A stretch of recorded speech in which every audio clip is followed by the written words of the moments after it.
third world countries and emerging nations will be slowly getting into this activity and slowly force Europe to really adopt this. But I can tell you, if Europe really gets into this, we will be really for a big change in this activity, because small players who are very strong in technology are plenty available in Europe and they can really get into this business.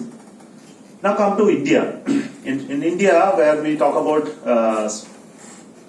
this type of markets, and before I come to India, let me talk about satellite side a little bit, because the launch vehicle I was talking about. But coming to the commercial exploitation of satellite building, all of you are aware that there has been again a lot of interest coming up in building small satellites, university satellites, and trying to do something or the other in the university setup and industry setup.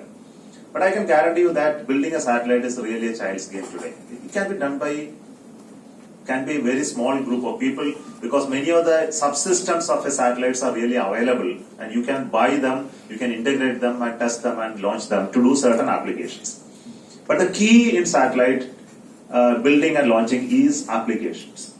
It's not enough that you build a satellite and then launch. What it is going to do with that satellite? Is it for a scientific mission? Is it for a particular applications? It's for imaging, it's for communication, it is for certain scientific experiments. What purpose you are going to launch this satellite? Many of the people that they are, who are interested to build satellites, I talk to them and I don't find very clear answer. Everybody is interested to build a satellite. Then what for you are trying to build? No answer.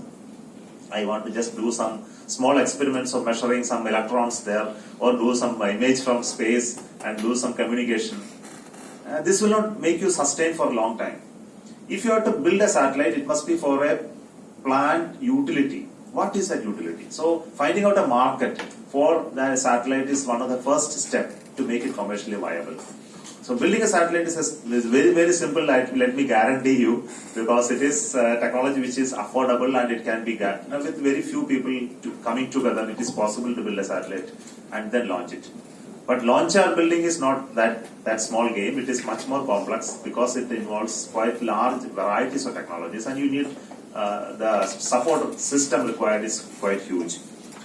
So the work which is done in satellite building in this country has been significant, because we had opportunity to interact with many universities, and students have been coming forth in building satellites, and many of them which have been launched failed to work. Let me tell you.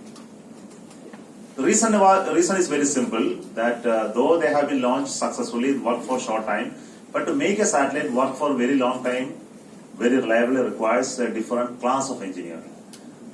The conventional electronics which you use for maybe building mobile phones or ground-based equipments fail to work in space. Space is something which is very difficult terrain to make a conventional electronics work very well. The principles of design of a satellite is more on electronic systems, and electronic systems do fail in space very easily, because of the radiative environment, the vacuum and the temperature cycling that takes place in space is very, very difficult one, and you need to follow certain principles of design and approaches and qualification methodology which is followed in space are much more rigorous than what you do in a conventional electronic system. People say your mobile phone is very powerful computer today. Why don't you put a mobile phone in space? It's going to be a wonderful satellite if you can simply launch a mobile phone in space. It has got a camera, it has got a transmission devices, it has got a computer on board. You can do a lot of algorithms, so you can run and do wonderful things. But the possibility of mobile phone surviving for more than a week in space is it's not going to survive, because the type of electronics sitting inside mobile phone is not designed for space. So that's a challenge in spacecraft. Building in space, for space, so you need to follow certain guidelines and principles suitable for space. That also requires certain learning to go along with the people who have burned their fingers in building space systems and created those redundancy philosophies, the fail tolerances, reconfigurability in terms of failure, the type of devices, screening and radiation hardening which is required, the interferences, how it is handled. What are the methods by which the failed hardware can be retrieved and then again make it work? I think these algorithms and procedures are the ones which make a space system survive very safely in space.